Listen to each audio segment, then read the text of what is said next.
Gembala yang baik, atau kita kenal dengan Minggu Panggilan. Maka bacaan-bacaan pada hari Minggu Paskah A, B, C selalu diambil dari Yohanes.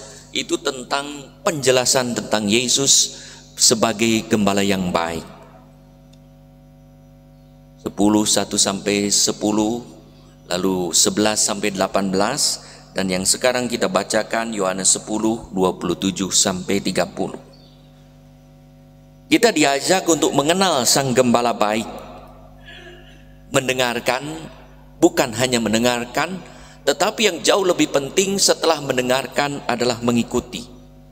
Dan pada hari ini juga kita diajak untuk menjadi domba yang baik, yaitu umat Allah yang mempercayakan diri sepenuhnya kepada kasih Sang Gembala yang baik.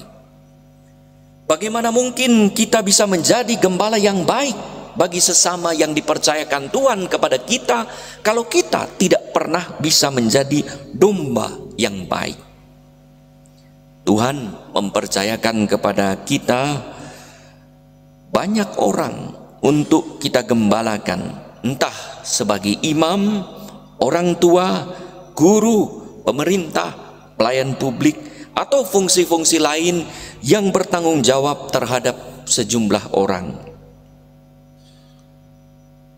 Saudara-saudari yang terkasih, pada Minggu Panggilan ke-59 hari ini, dalam pesannya yang berjudul Dipanggil untuk Membangun Keluarga Manusia, Sri Paus Fransiskus mengajak kita untuk merenungkan panggilan dalam arti dan konteks yang lebih luas, yaitu menjadi gereja umat Allah, baik imam maupun awam, yang berjalan bersama, bersekutu, berkomunitas, berpartisipasi, dan berbagi karena mendengarkan Tuhan dan mendengarkan dunia, kebutuhan dunia. Kita dipanggil untuk menjadi satu keluarga bersama yang saling mengasihi, karena Allah telah menatap kita dengan penuh kasih. Tatapan kasih Tuhan selalu menjumpai kita, menyentuh, membebaskan, dan mengubah kita menjadi pribadi yang baru, pribadi yang lebih baik.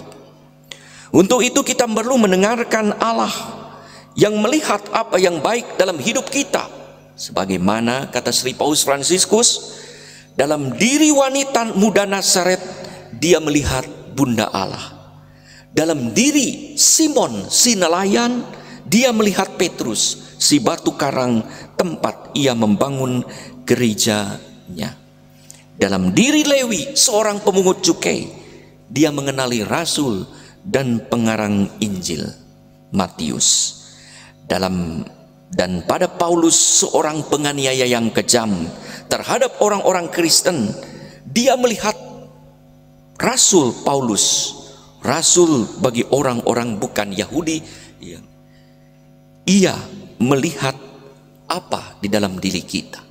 Maka kalau Tuhan menjumpai kita, memandang kita, melihat apa dalam diri kita, mau membawa kemana Tuhan? Sang Gembala baik meminta kita bukan sekedar mendengarkan, maka mengikutinya, karena ia mau membawa kita ke tempat di mana Tuhan melihat sesuatu yang baik di dalam diri kita.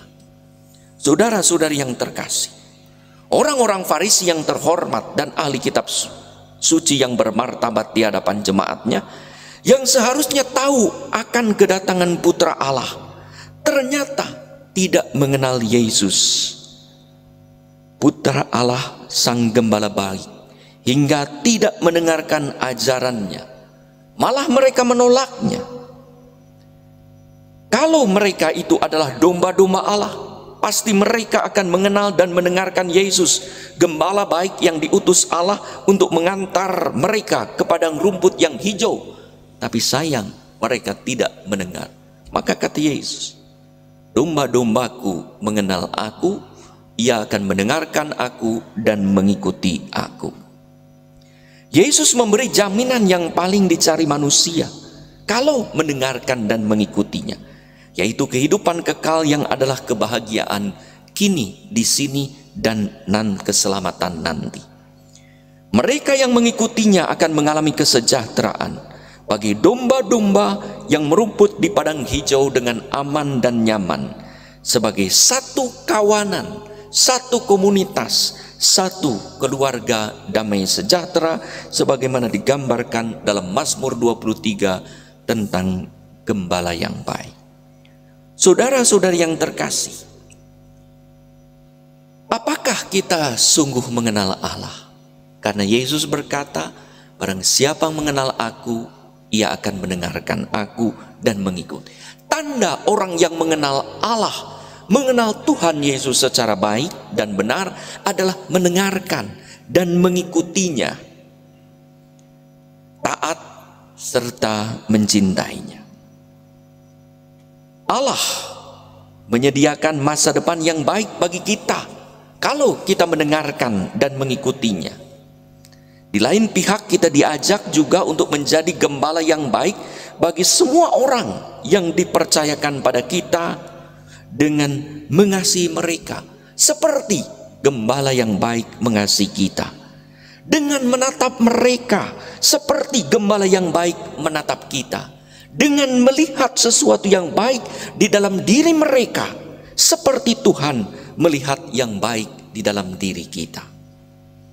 Bapak Suci menulis pepatah dari timur jauh bahwa orang bijak pada telur dapat melihat seekor elang. Pada sebiji benih ia melihat sekilas sebuah pohon besar. Pada orang berdosa ia melihat orang kudus. Begitulah cara Tuhan melihat kita dalam diri kita masing-masing.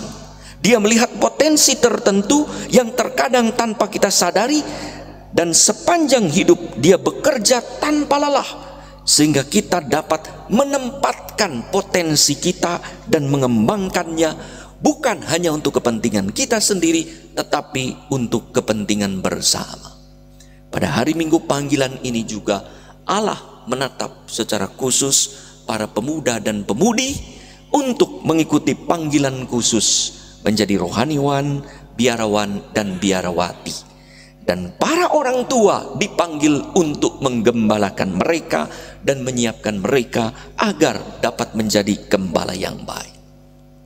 Demikianlah seorang pengrajin melihat di balik tanah liat ada guci yang indah. Di balik kayu ada hiasan kayu yang luar biasa. Di balik besi, perak, ada ukiran yang luar biasa. Apa yang kita lihat dalam diri anak-anak kita? Potensi apa? Apa yang kita lihat di tengah umat? Apa yang kita lihat dalam diri imam? Sesuatu yang luar biasa. Apa yang kita lihat juga pada orang tua kita, rekan sekerja, sahabat dan teman yang ada. Mari kita menggunakan mata Tuhan, menatap dengan penuh kasih dan membantu mengembangkan apa yang masih tersembunyi dalam diri seseorang dan kita kembangkan. Tuhan melihat apa yang baik di dalam diri kita. Semoga kita melihat kebaikan dalam diri kita sendiri dan dalam diri mereka yang berada dalam tanggung jawab kita, demi terbangunnya keluarga manusia yang mendengarkan dan mengikuti Allah. Mari kita menjadi gembala yang baik bagi sesama yang dipercayakan kepada Tuhan. Sebelumnya, mari kita menjadi domba umat Allah yang baik, yang mendengarkan dan mengikuti suara Tuhan.